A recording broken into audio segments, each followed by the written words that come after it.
안녕하세요, 여러분. 백영기 목사입니다. 다들 가정에서 평안하시지요? 네. 서로 얼굴은 볼 수 없지만, 성도분들에게 사랑의 메시지를 전합니다. 사랑합니다. 오늘 여러분들과 함께 메타버스, 그리고 우리에 대하는 이러한 미래 목회 세미나를 준비했습니다. 미래 목회 세미나 하니까 굉장히 큰 것 같지만, 사실 그렇게 방대한 내용이라기보다는 저희가 현실에서 접하고 있는 내용들에 대한 접근과 그리고 우리가 어떻게 신학적으로 이해를 가져갈 수 있는지, 미래를 어떻게 준비해야 될 수 있는지 그 부분에 대해서 여러분들과 나눠보려고 합니다. 오늘 강의는 여러 가지 참고 서적과 전문가들의 연구를 바탕으로 준비를 하였습니다. 그래서 여러분들에게 좋은 참고 서적을 소개를 먼저 드리려고 합니다. 원래 강의 시작하면 교수님들이 첫 강의 때 좋은 책들 이렇게 소개 많이 해주시잖아요. 그래서 책을 소개해 드리려고 합니다. 첫 번째는요, 참고서적 한번 띄워주시겠습니까? 네, 첫 번째 온라인 사역을 부탁해라는 책입니다. 이 케빈 리라는 목사님이 쓰신 책인데요. 미국에 있는 세들백 처치에서 온라인 교구를 담당하고 계신 젊은 목사님이십니다. 코로나가 오면서 이 온라인 사역을 어떻게 해야 되느냐라고 많은 교회가 방향을 잃고 있을 때 이 케빈니 목사님이 본인의 사역 현장을 바탕으로 이제 기록을 한 겁니다. 이 책은 저희 목회자들도 다 읽었는데요. 현장에 대한 그 접근 방법, 적용 방법에 대해서 기록된 책입니다. 그 다음 책 띄워주시겠습니까? 네, 그 다음 책 온라인 교회라는 책입니다. 이제 온라인 하면은 온 해서 인터넷상을 이야기를 하지만 온과 오프를 같이 한다 해서 온라인 교회라는 책인데요. 만낙교회에 섬기고 계신 김병삼 목사님이 쓰신 책입니다. 이 책은 한국에 나와 있는 책 중에서 그나마 그래도 신학적인 내용과 적용적인 파트를 균형을 잡으려고 노력을 한 책이라고 보여지고요. 목회자 파트에서 심혈을 기울여서 같이 편제를 한 책입니다. 그래서 온라인 교회라는 책이고요. 저희 양림교회도 언젠가는 이러한 출판을 할 수 있을 거라 생각을 합니다. 그 다음 세 번째 책은 어떠한 책이냐면 메타버스라는 책입니다. 김상균 씨가 쓴 책인데요. 메타버스라는 것에 대한 정의로 굉장히 우리나라에서 정리가 잘 된 학적인 책입니다. 그 다음 책 또 같이 쓰신 책인데요. 김상균 씨하고 또 다른 한 분 이름은 제가 기억이 잘 안 납니다만 메타버스 새로운 기회라는 책으로 굉장히 저희 기독교계가 아닌 일반 사회에서 각광을 받고 있습니다. 그래서 이렇게 네 가지 책을 중심으로 저희가 메타버스라는 것을 살펴보려고 합니다. 그러면 성도분들이 여기쯤 오시면 바로 드는 생각이 있습니다. 메타버스가 뭘까? 버스인가? 타는 자동차인가? 메타버스가 뭘까요? 메타버스에 대해서 여러분들께 말씀을 드립니다. 메타버스에 대한 정의. 메타버스에 대한 정의는 이렇습니다. 초월을 의미하는 메타. 초월을 의미하는 영어 단어인 메타라는 초월을 의미하는 이 단어와 그리고 우주 온 세계를 뜻하는 유니버스에서 이 버스가 합쳐져서 메타버스라는 신조어입니다. 그러니까 쉽게 얘기하면 초월에 있는 공간이 우주 같은, 그래서 쉽게 얘기하면 가상공간, 온라인 가상공간, 온라인을 베이스로 한 가상공간을 지칭한다라고 이야기하시면 됩니다. 여러분 이렇게 메타버스를 이야기를 하면 그런 생각이 듭니다. 도대체 메타버스가 우리 삶에 얼마나 되어 있길래 우리가 이런 이야기를 교회에서 들어야 되나? 도대체 뭐 이 메타버스 우리 뭐 잘 알지도 못하고 뭐 버스 같은 느낌인데 교회에서 이런 얘기를 왜 들어야 될까? 이런 생각을 할 수 있습니다. 그런데 세상에서의 메타버스는 다릅니다. 지금 이 메타버스 공간에 대한 세상의 움직임을 저희가 한번 살펴보기 위해서 영상을 두 개를 볼 겁니다. 하나는 뉴스 보도이고요. 하나는 이 메타버스 공간을 활용해서 학교를 운영한 순천향대학교의 영상을 보겠습니다. 이 영상을 통해서 우리가 아닌 세상에서의 메타버스에 대한 접근과 움직임을 한번 살펴보도록 하겠습니다. 먼저 뉴스 보도 먼저 보겠습니다. 현실과는 다른 디지털 가상 세계를 메타버스라고 부르죠. 전 세계 메타버스 시장이 10년 후에는 1,700조 원 규모로 커질 것으로 기대되는 가운데 국내 통신사 SKT가 시장 선점에 나섰습니다. 박지훈 기자가 보도합니다. 가상 캐릭터들이 옹기종기 모여 앉아 한 여성의 말을 경청합니다. 언뜻 보면 10대들이 가상 공간에서 게임을 하는 것처럼 보이지만 자세히 보니 한 기업의 채용 설명의 모습입니다. SKT는 자체 개발한 가상현실 메타버스 플랫폼에서 올해 채용 설명회를 진행했습니다. 순천의 한 대학교는 이곳에서 2,500명 신입생들의 입학식도 가졌습니다. 이처럼 SKT가 올해 가장 주력해서 공략하는 시장은 메타버스입니다. 아무래도 메타버스 서비스가 많이 확산된다 그러면은 그 통신 인프라가 기본적으로 갖춰져야지만 이런 사례들이 계속 나타날 수가 있거든요. 아마 모든 통신사들은 그런 기반 인프라를 구축하고 확대하는데 더 노력을 할 것 같고요. 실제 오는 2030년에는 전 세계 메타버스 시장 규모가 1,700조 원으로 전망된. 네, 여러분 뉴스에서 보도한 메타버스 이 공간이 무려 1,700조를 육박할 것으로 예상된다는 뉴스를 보셨습니다. 이게 1,700조를 가는데 오랜 시간이 걸리지 않을 것으로 하고요. 이미 현재 메타버스 공간에서 이루어지고 있는 경제적인 흐름이 현대자동차가 1년에 수익을 가져가는 매출액을 이미 상승하여 넘어갔습니다. 그래서 자동차를 많이 파는 시대보다 이 메타버스 공간에서 이루어지는 경제 활동이 더 급박하게 이루어지고 있습니다. 그러면은 이렇게 메타버스 공간이 있는데 어떻게 활용이 되고 있나? 이번에 코로나가 있다 보니까는 이 코로나 시대에서 메타버스 공간을 활용해서 학교에서 운영한 사례가 있습니다. 순천향대학교인데요. 순천향대학교가 오리엔테이션을 메타버스 공간에서 운영을 했습니다. 한번 자료화면 보시겠습니다.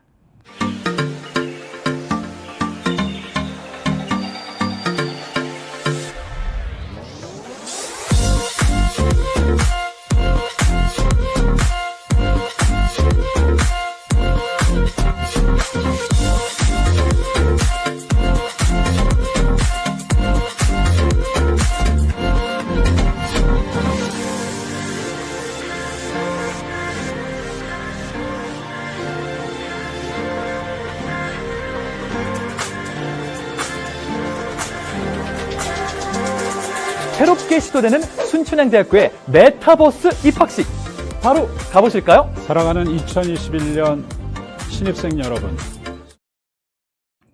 네, 여러분 이 순천향대학교의 입학식에 관련된 영상은 유튜브에 보시면 더욱더 많이 찾아보실 수 있습니다. 저희가 짧게 앞부분만 봤는데요. 이 안에 내용에 보면은 뭐 학과 건물 소개, 그 다음에 교수님 소개, 뭐 기타 등등 많은 것을 메타버스 공간에 넣었습니다. 여러분 이 메타버스 공간이 우리 피부에 와닿지 않다라고 생각할 수 있지만 세상은 이미 이 공간에 물질적 경제적인 투자를 어마어마하게 하고 있습니다. 이 공간을 점유하기 위해서 아마존과 구글을 포함하여 많은 IT 업계, 세계 10대 안에 들어가는 기업들이 이곳에 들어가고 있고 또 나이키 같은 그러한 전혀 사이버 공간과 상관없을 것 같은 그러한 회사들도 메타버스 공간으로 침투해 들어가고 있는 상황입니다. 이렇게 이야기하시는 분도 계실 겁니다. 목사님, 아무리 메타버스가 저렇다고 해도 저는 제 삶에서 메타버스에 관련된 삶의 패턴이 하나도 없습니다. 그렇게 이야기할 수 있습니다. 그러면 여러분 한번 핸드폰을 살펴보시면 좋겠습니다. 여러분 핸드폰에 보면 카카오톡 있지 않습니까? 카카오톡을 사용하고 계시면 이미 메타버스라는 공간 안에 어느 정도 입학을 하신 셈이 됩니다. 두 번째, 카카오톡 할 때 프로필 사진이라는 푸사라고 이야기하는 프로필 사진이 있습니다.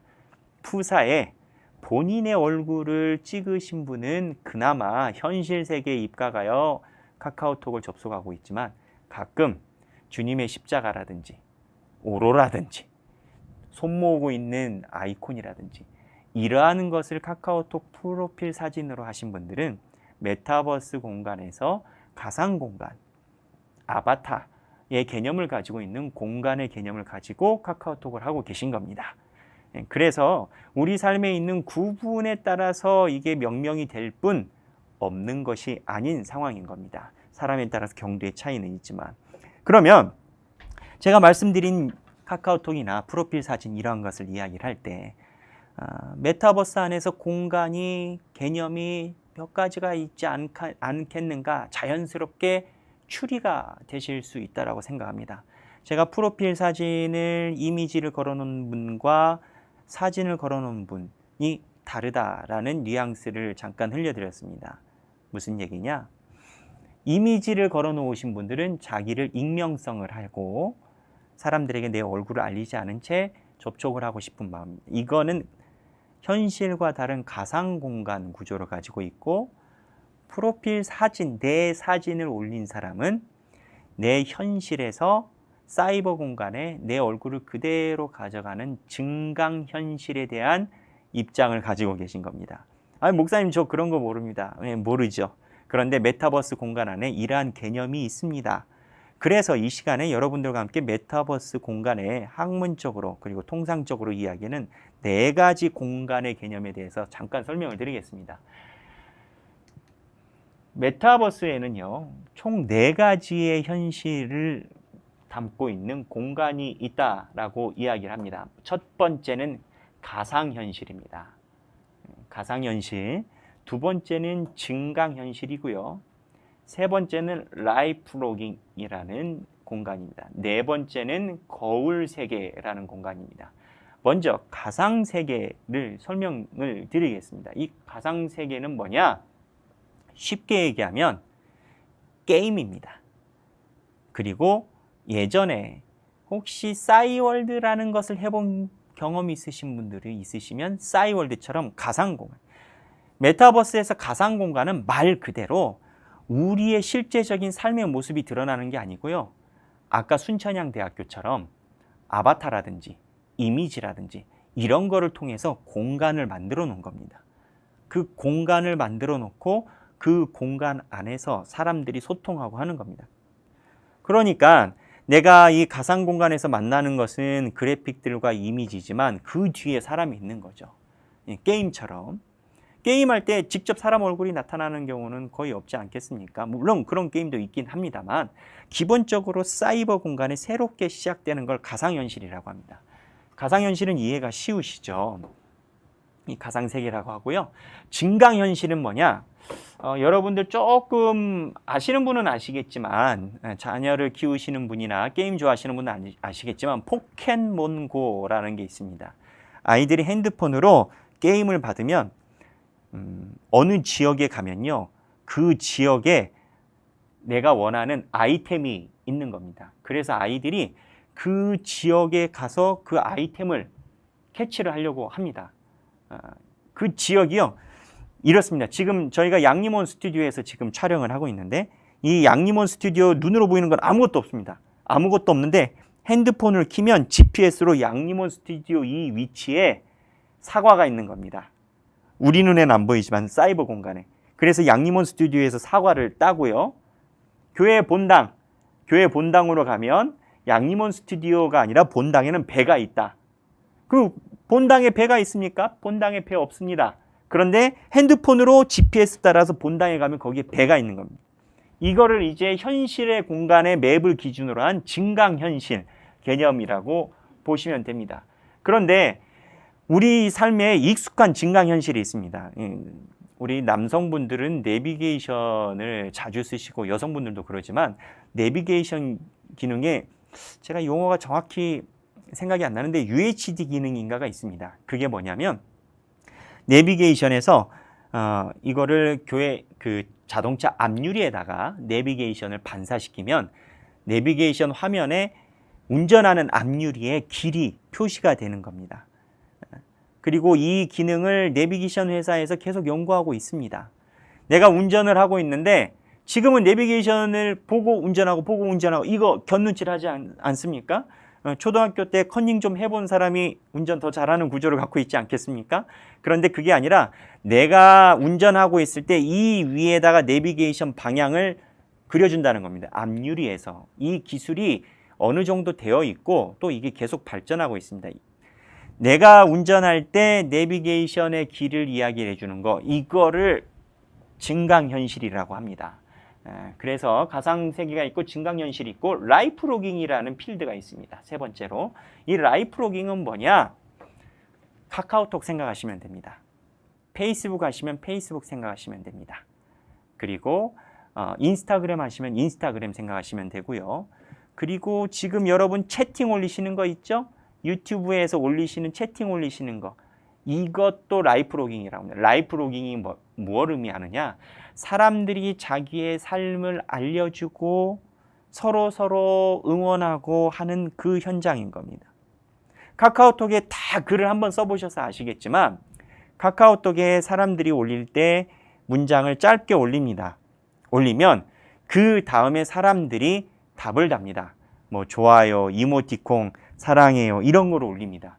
그러면 글을 올린 사람은 그게 아니라고 부인하면서도 사실은 아닌 것은 아닌 게 많은 사람들이 공유해주고 많은 사람들이 동감해주고 공감해주면 그 글 하나하나 좋아요, 환영해요, 맞는 말씀이에요. 이게 굉장한 또 응원이 되고 기운이 됩니다.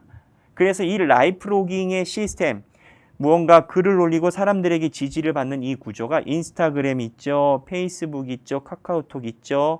이러한 구조, 자기의 라이프를 남기는, 자기의 일생활을 남기는 그러한 프로그램을 라이프로깅이라고 이야기를 합니다.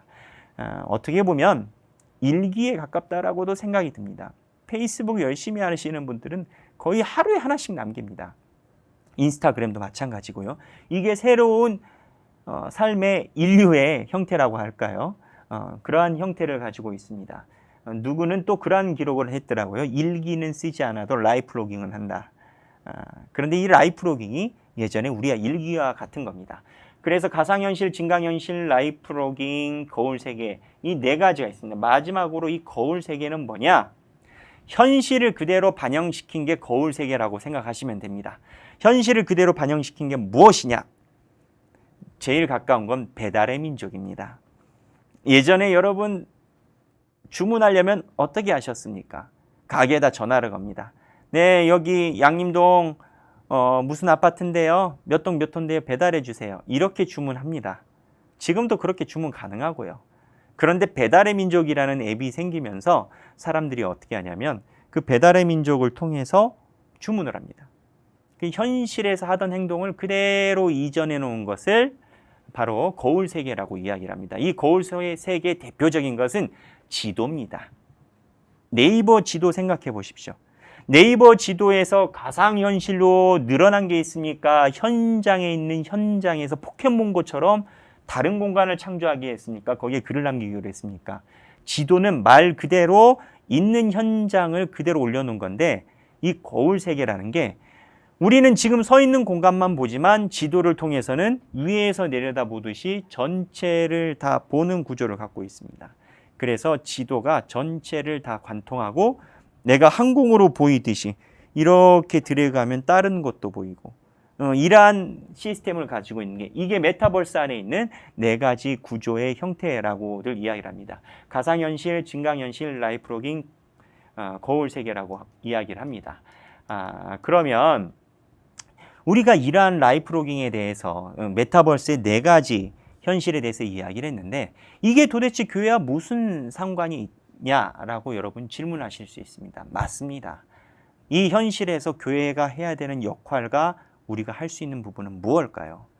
첫 번째, 선교적 접근이 우리는 필요하다라고 이해를 합니다. 선교적 접근은 무엇일까요? 선교적 접근. 지금 이렇게 가상현실을 구현해 놓은 플랫폼이라고 하는데 이러한 플랫폼의 접속자가요, 어마어마합니다. 우리나라가 만든 네이버가 만든 제페토라는 플랫폼이 있습니다. 이 제페토라는 플랫폼에 가입자가 몇 명인 줄 아십니까? 2억 명입니다. 그리고 미국에서 가지고 있는 로블록이라는 프로그램이 있는데 이 프로그램에도 현재 2억 명. 이 두 가지 프로그램은 그냥 현재 동시 접속자가 최소 500만 명. 500만 명. 아까 이야기했던 가상현실에 이렇게 많은 숫자의 접속자가 있는 상황입니다. 심지어는 한 가상현실 회사에서는요, 가상현실에다가 건물을 짓고 그 건물을 팔게 하고요, 그 건물을 사게 하고 부동산 투기가 가상현실에서도 이루어지고 있습니다. 그래서 이 가상공간에서 건물을 사고 그 건물의 소유권을 유지를 하고 나중에 이제 무언가 하겠죠.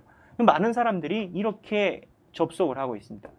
이 2억 명이나 되는 사람들 중에 신기한 건 80% 정도가 젊은 세대라는 겁니다. 이 젊은 세대들이요, 갈수록 이 가상현실에서 보내는 시간이 많습니다. 여러분, 이 숫자 2억 명, 우리나라 인구가 몇 명이죠?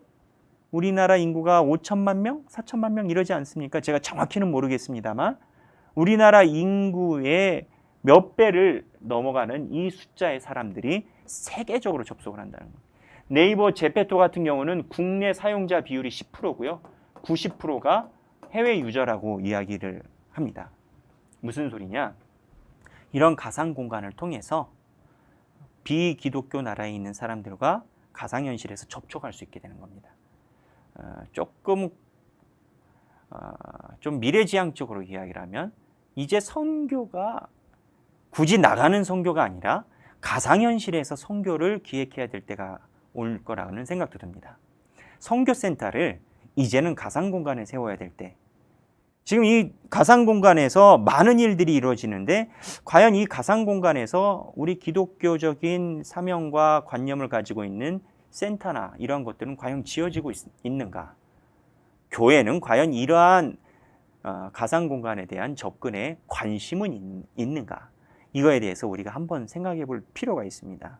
그래서 이러한 메타버스 공간을 우리가 뭐 게임처럼 베타적으로 쟤네들은 저렇게 살고 이렇게 갈 것이 아니라 교회는 이 사이버 공간을 지속적으로 세상의 흐름을 봐서 공격적으로 우리가 선별적으로 미래적 방향성을 가지고 선교의 도구로 사용을 해야 된다라는 생각을 기독교인들은 가져야 됩니다.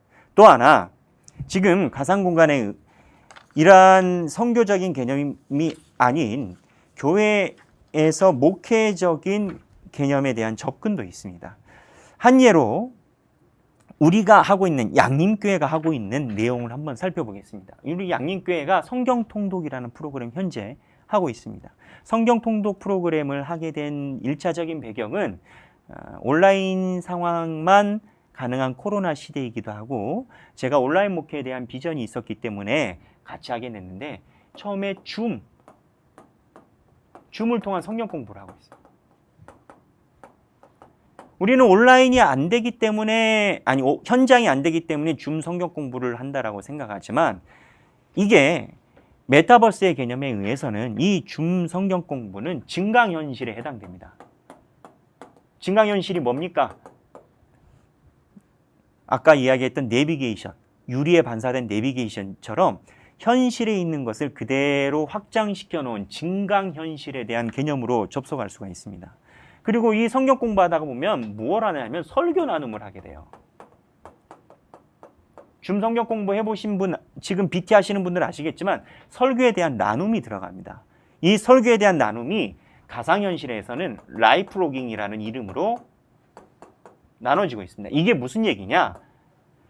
라이프로깅이 카톡 같은 거 올리면 사람들이 좋아요라고 호응을 해주는 데서 우리는 위로를 받습니다. 사람들은 카톡이나 이런 데서 아니라고 이야기하지만 외로움을 극복하고 같은 마음을 가진 사람들을 만날 수 있기 때문에 그러한 앱을 통하여 사람들과 소통을 하고 있는 겁니다. 이게 1차적인 건데 두 번째는 뭐냐면 교육적 개념으로 이러한 이야기가 있습니다. 수업 시간에 선생님이 수업을 하고 두 가지 교육 방법을 실제적으로 실험을 해봤답니다. 하나는 선생님이 하나부터 10까지 다 알려주는 것. 두 번째는 각 그룹을 지어가지고 선생님이 다 알려준 것을 각 그룹에서 토의하게 하는 것. 어떤 게 교육 효과가 좋은지 아십니까? 당연히 토의하는 게 교육 효과가 좋은 겁니다. 왜 그런 줄 아십니까? 사람들이 그 토의 과정을 통해서 내 머릿속에 내 것으로 지식을 안착시키는 그런 효과를 가져가는 겁니다. 그런데 이러한 교육학적인 효과가 그대로 사이버 공간으로 넘어가는 겁니다. 라이프 로깅이라는 가상 구조를 통해서 자기의 삶과 느낌을 나눌 뿐만 아니라 현장에서 느꼈던 마음에 대해서 다시 복기를 하면서 서로 정리를 해나가는 설교 나눔 형식을 취하고 있다는 겁니다. 그 다음에 이것만 있습니까? 댓글 남기는 거 있지 않습니까? 매일 날마다 매일 묵상하고 그리고 댓글을 왜 남깁니까? 아까 이야기했던 라이프 로깅의 공감대를 형성하기 위한 사람들의 나눔의 현장이라고 이야기를 드렸습니다. 또 이러한 댓글의 루트로 카톡이 많이 쓰인다고 이야기를 했죠. 그래서 이러한 우리가 줌 성경 공부를 통해서 설교를 나누고 방식이 성경 공부를 하고 설교를 나누고 그리고 날마다 묵상하여 카톡에 기재를 남기는 것은 우리가 이미 하고 있는 일입니다. 그런데 우리가 이미 하고 있는 일이 우리도 몰랐지만 메타버스 공간이라고 명명되는 것 안에 새로운 곳에서 이루어지고 있는 일이라는 겁니다. 장기적으로 보면 저는 그런 생각도 합니다. 여기에 이제 증강현실이 있고 라이프 로깅이 있습니다. 라이프 로깅이 있는데 나중에 가상현실도 목회적으로 접근이 필요하다라는 생각이 듭니다. 아까 순천향대학교처럼 아바타 같은 개념을 이용하여 어느 공간을 교회가 창조를 한다면, 만들어낸다면, 세팅을 해낸다면 그 구조에서 무엇을 할 수가 있을까요? 익명성을 보장하고 익명성을 바탕으로 많은 상담과 대화가 가능해질 겁니다. 사람들은요, 자기의 익명성이 보장이 되면 자기의 본심을 쉽게 내뱉습니다. 한동안 댓글이 좋은 점도 나쁜 점도 양쪽이 다 있었던 것은 익명성이 보장되다 보니까 좋은 것은 원없이 이야기하고 나쁜 것도 마음대로 이야기를 합니다. 부정적인 측면이죠. 그런데 교회라는 공간이 어떻게 보면 남들에게 이야기하기 어려운 또는 목사님께 물어보고 싶지만 내가 물어본다는 것을 가리고 싶은 그러한 깊은 묵상이 있는 곳이기도 합니다. 질문이 있는 곳이기도 합니다. 그러한 질문을 가상현실을 만약에 우리가 구현을 해내고 교회가 이곳에 목회적 역량을 투여를 한다면 성도분들이 익명성을 보장받고 목회 상담을 또는 여러 가지 사안을 편하게 익명성 아래에서 나눌 수 있는 그러한 구조로 갈 수 있다라고 저는 생각을 합니다. 이렇게 살펴보면 우리가 가상현실에 대해서 우리가 접근해야 되는 부분이 지금은 미흡하지만 점차적으로 늘어나야 된다라는 생각으로 갈 수밖에 없습니다. 그런데 이러한 가상현실에 대한 목회적, 교회적인 활동과 영역을 늘려가는 것, 온라인 교회, 메타버스 공간에 교회를 세우고 메타버스 공간에 하나님의 선교센터를 짓는 것, 이거 사실은 우리가 도외시하고 조금 먼 미래처럼 여길 때가 있음을 이야기를 합니다. 이 온라인적인 방향성을 가져가는데 우리들의 생각을 가장 발목 잡고 있는 생각이 있습니다. 제가 많은 목사님들도 만나고 많은 성도분들과 대화를 나눠봤는데 어쩌다 보니까 저한테 질문이 가장 많이 오시더라고요. 근데 여기 우리가 생각해야 되는 것 중에 맹점이 하나가 뭐냐면 첫 번째 온라인은 현장의 적이다.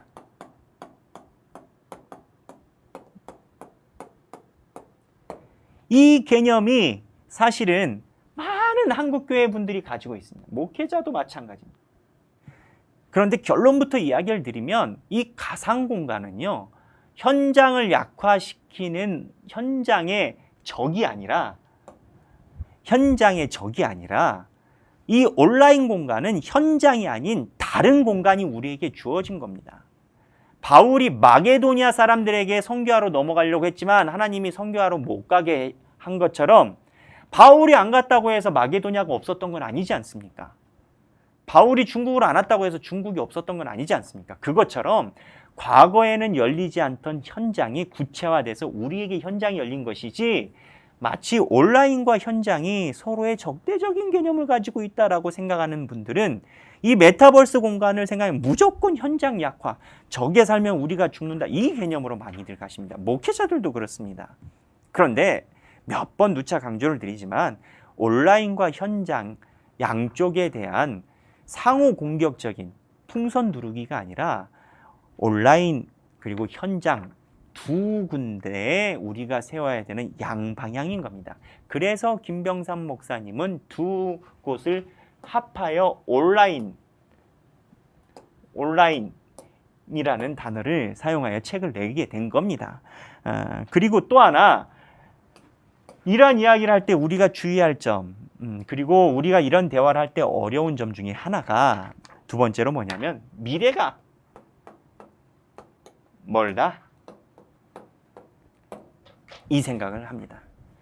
여러분, 지금까지 제가 여러분들과 대화 나눴던 내용에 의하면 여러분이 핸드폰으로 카카오톡을 하고 계시면 이미 메타버스 공간에 입문을 하고 계신 상태입니다.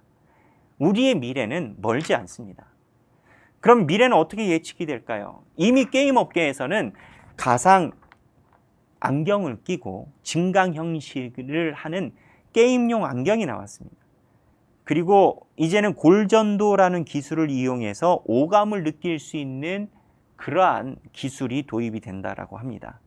이게 뭐냐? 가상 공간에 내가 보는 이미지에 대한 촉감을 우리가 얻을 수 있게 된다는 겁니다. 인간은 시각, 후각, 촉각을 포함하여 여러 가지 감각기관을 통해서 현실을 인지하는데 그 여러 가지 감각기관을 다 보충해 줄 수 있는 기계가 온다는 겁니다.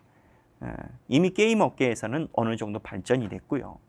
이런 것을 보면 이 미래에 대해서 미래가 오지 안 온다라고 이야기할 사람은 없을 것이고 미래가 멀다라고 생각하는 사람과 가깝다라고 생각하는 사람인 것인데 이미 코로나가 이러한 미래를 급하게 당겨왔다라고 우리가 봐야 됩니다.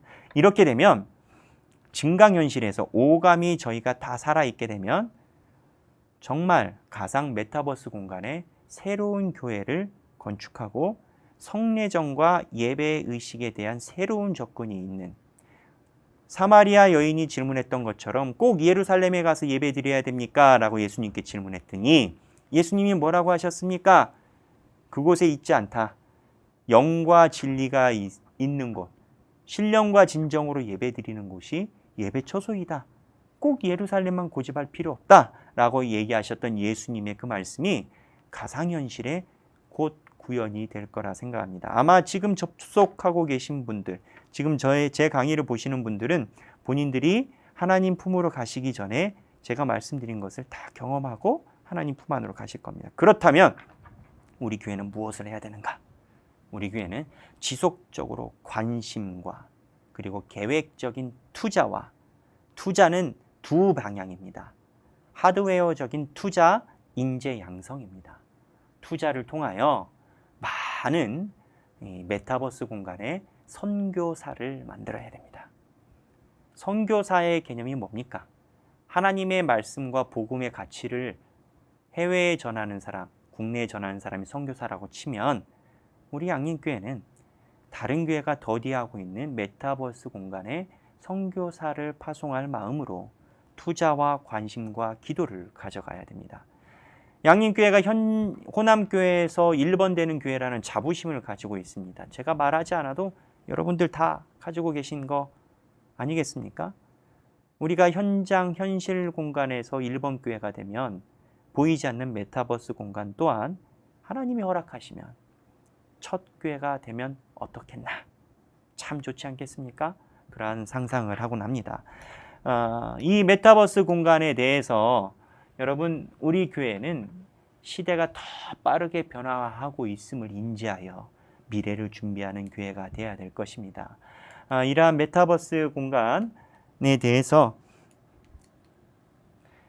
윌리엄 깁슨은 이렇게 이야기를 했습니다. 미래는 이미 와 있다. 단지 널리 퍼져 있지 않을 뿐이다 라고 이야기를 했습니다. 미래는 이미 와 있다.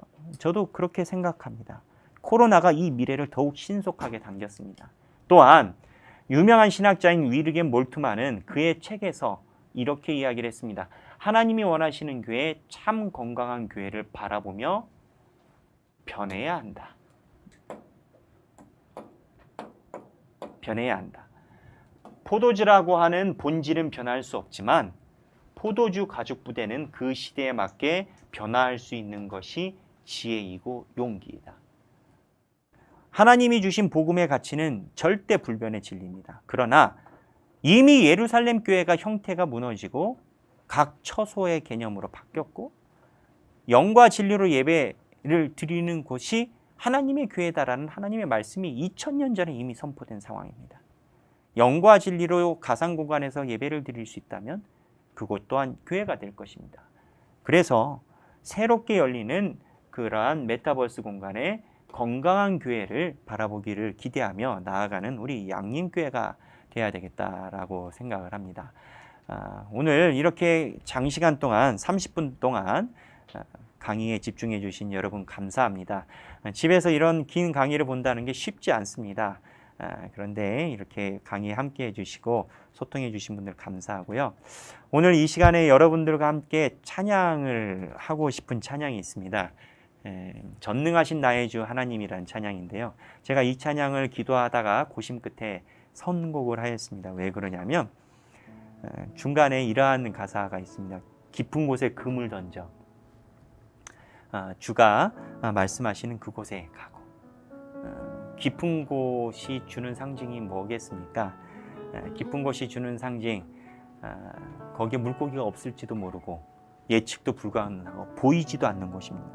하나님이 던지라 하시면 던지는 게 우리의 사명 아니겠습니까? 전능하신 하나님을 믿고 의지하며 미래에 하나님이 원하시는 그 선교의 현장에 초석이 되는 우리가 되면 좋겠습니다. 우리 박 목사님과 함께 찬양 나누도록 하겠습니다. 같이 찬양하시겠습니다.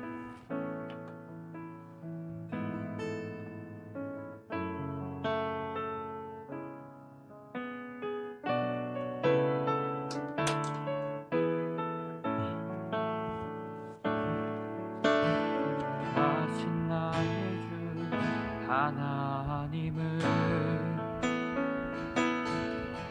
능치 못하실 일 전혀 없네.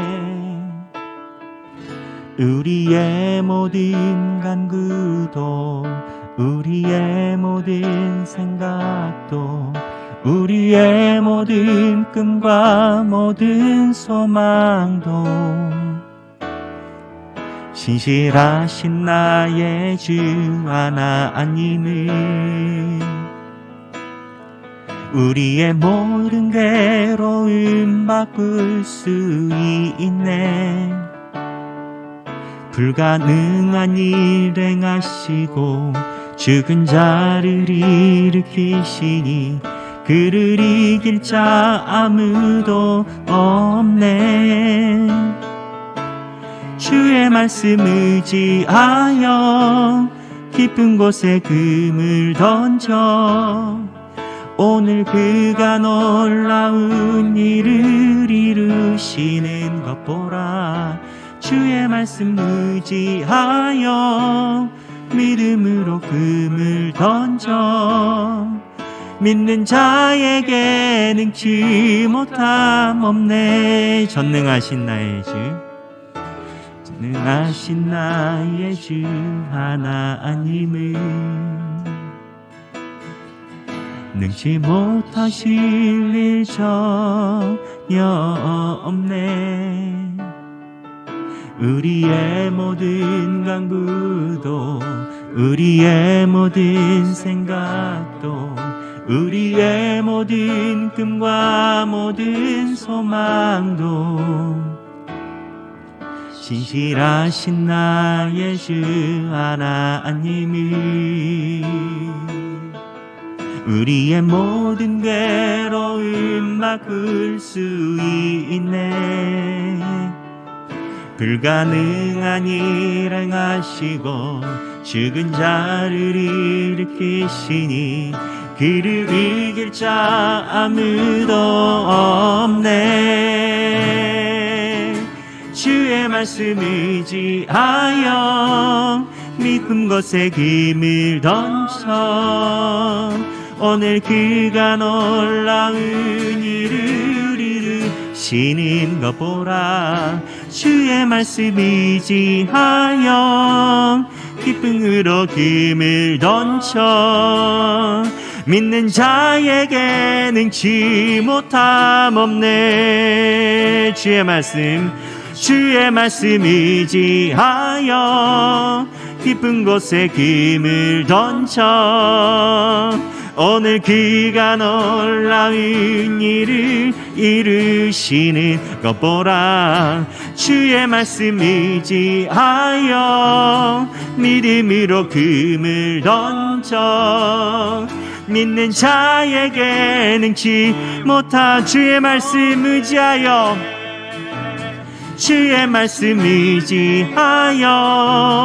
깊은 곳에 금을 던져 오늘 그가 놀라운 일을 이루시는 것 보라. 주의 말씀 의지하여 믿음으로 금을 던져 믿는 자에게 능치 못함 없네. 믿는 자에게 능치 못함 없네. 믿는 자에게 능치 못함 없네. 우리 이 시간에 가정에서 잠깐 기도하기를 원합니다. 하나님, 우리를 미래 하나님의 교회의 일꾼으로 준비시켜 주옵소서. 하나님께서 지금까지 우리를 사용해 주심에 감사합니다. 하나님께서 주신 축복으로 가지고 있는 우리의 재정적인 은혜, 하나님께서 축복으로 주신 우리의 많은 영향력, 하나님께서 축복으로 주신 많은 덕망들, 그걸로 우리가 참 잘 이루었다, 우리 스스로 자랑 삼는 교회가 아니라 하나님의 주신 축복을 바탕으로 다시 미래를 준비하는 우리가 되게 하여 주옵소서. 마태복음 25장에 10처녀 비유 나옵니다. 5은 준비 못하고 5은 준비했습니다.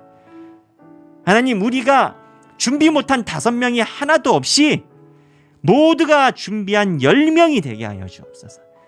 양림교회가 지나온 시간에 대한 감사를 넘어 서 있음에 있지 않고 모두가 10처녀가 될 수 있는 교회가 되게 하여 주옵소서. 우리 각 가정에서 우리 교회 미래와 나를 사용하여 주옵소서라고 기도하겠습니다.